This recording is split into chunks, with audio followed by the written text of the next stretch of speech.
Hi everybody. In this video, we're going to start looking at our final kinds of details to make sure that what we're working with is exactly what we're going to want to take into ZBrush and make sure that everything's kind of all refined and cleaned up as much as possible.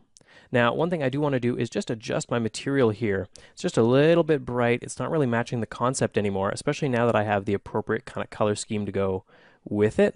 Just want to make sure that everything kind of matches up.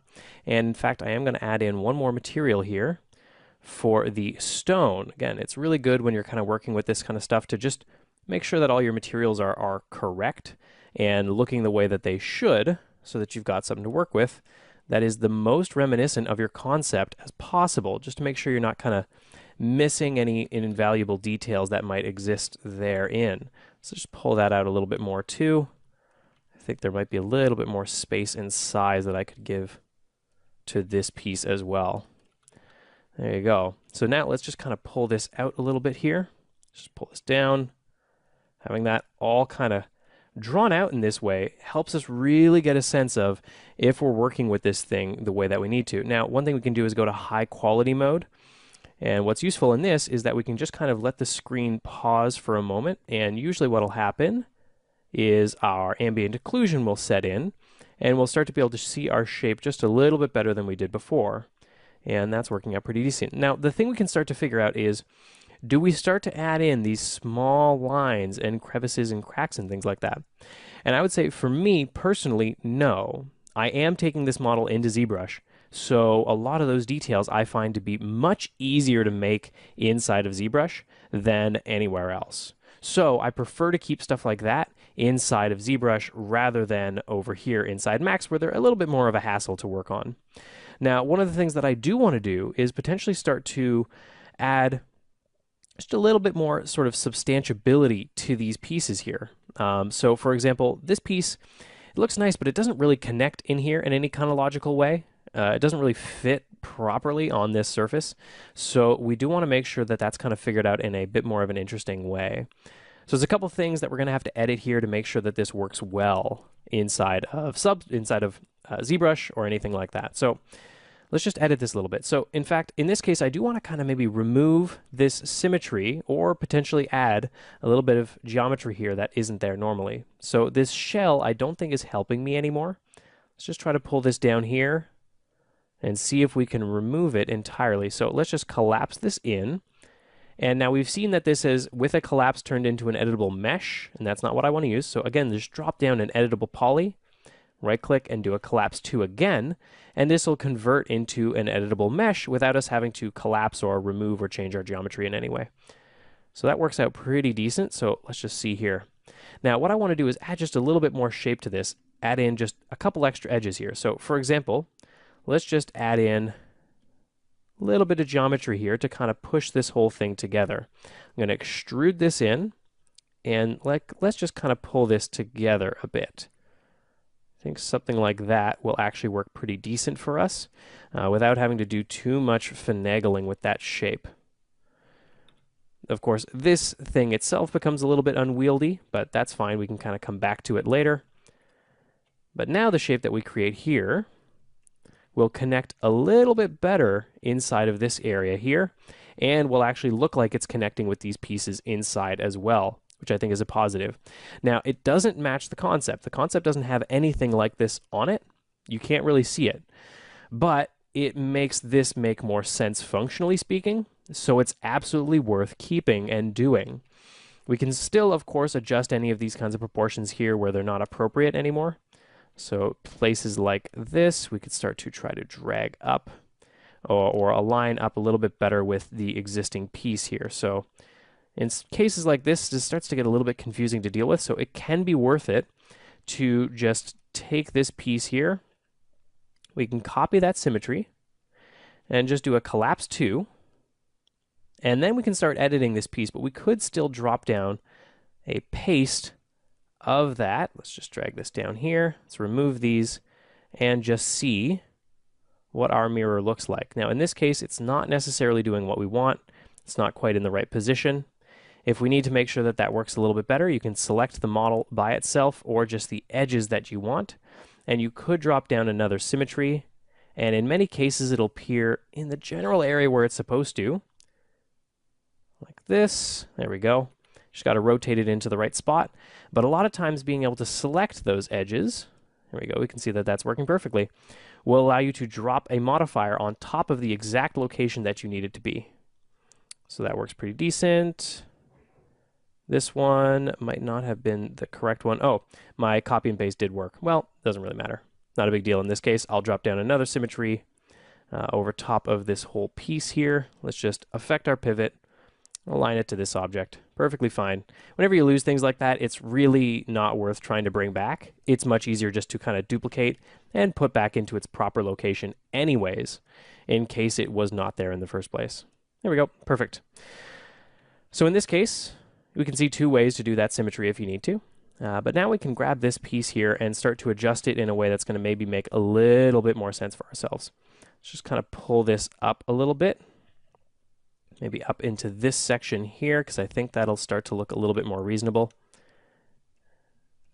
Let's pull it together a little bit. We do want this stuff to be relatively clean, so we don't want to start causing weird issues. And just for the sake of clarity, let's also chamfer this section here. And let's use some target welds to kind of just clean up some of what's going on there as well. Clean up that. And that's pretty decent. Not a big deal if any of this geometry is just not super clean or anything like that. We can tidy it up afterwards. We just kind of want to make sure that that design works well on this structure. And that works well. We don't lose proportion on the legs. We've still got this interesting piece at the back. But one thing I do want to add into this is just a little bit more structure into the rest. So for example, I want to remove this piece here. Let's just delete that as well. And I want to kind of curve this out. So let's just try this. So let's do a chamfer here. Let's increase that there. Let's add a couple of segments to this and go with something a little bit taller. It's going to cut into this section here, but that's not a big deal right now. Oh, let's do that again. Let's just do a chamfer, say okay, and have a look at that there. So in this case, it's not quite doing what I want. It's a little bit better than this. This angle just looks a little bit too sharp in this case. And there's no harm in sometimes just modifying a concept, because sometimes just the concept itself may not be working. I always recommend you check with your art director or the person that's kind of approving these things. Sometimes a concept artist is working with something that they thought was a good idea, but in practice you start to realize that it just doesn't quite work in the gameplay space. And so you modify it, you adjust. You just make sure that it works for the context that you're trying to actually build it for.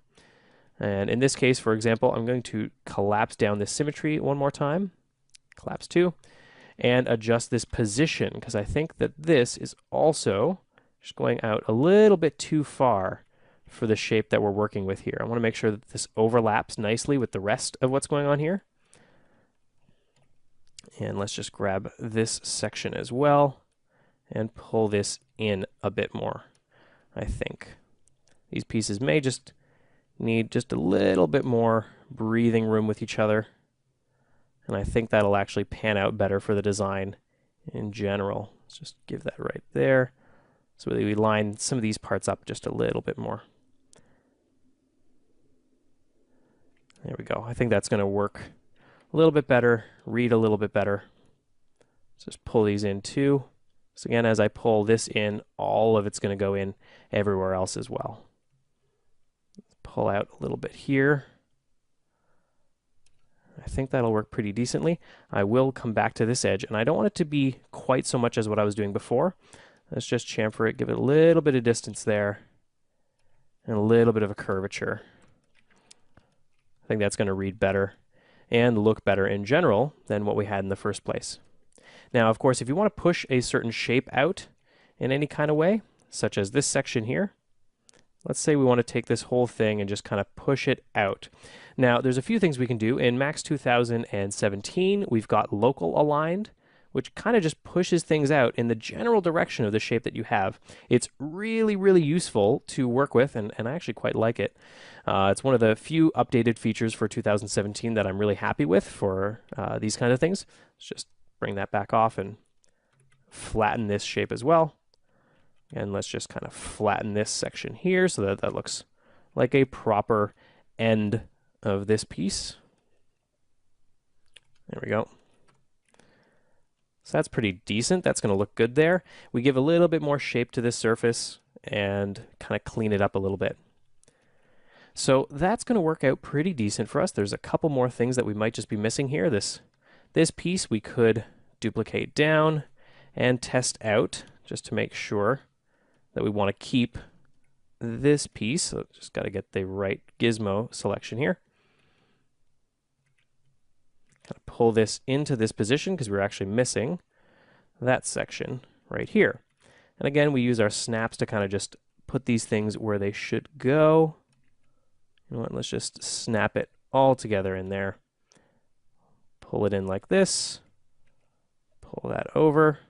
And all of this is just minor modifications just to kind of make sure that this stuff goes where it looks like it should. Again, I'll just kind of use my snaps. I find them to be the fastest way to kind of block in any of these general ideas. There we go. As long as you get that angle right, of course. Let's just pull that down a little bit. And again, that symmetry will help us out. And we can start to see, as I block this in, I'm starting to really feel like this doesn't work. Like this shape actually does not fit this surface very well. And so in some cases, you can just kind of say, well, you know, at the end of the day, it's my job to make sure that this looks good or works. And you can start to remove certain details if they're not working in the functional setup of the model. Leave it out and try it somewhere else, or just don't use it. Check with a concept artist, check with your art director, make sure that that stuff is okay to remove, and go from there. So this looks pretty good. I think at this point, all we want to do is add in some really fine little adjustments, such as chamfers and things like that, and get this ready to go into ZBrush.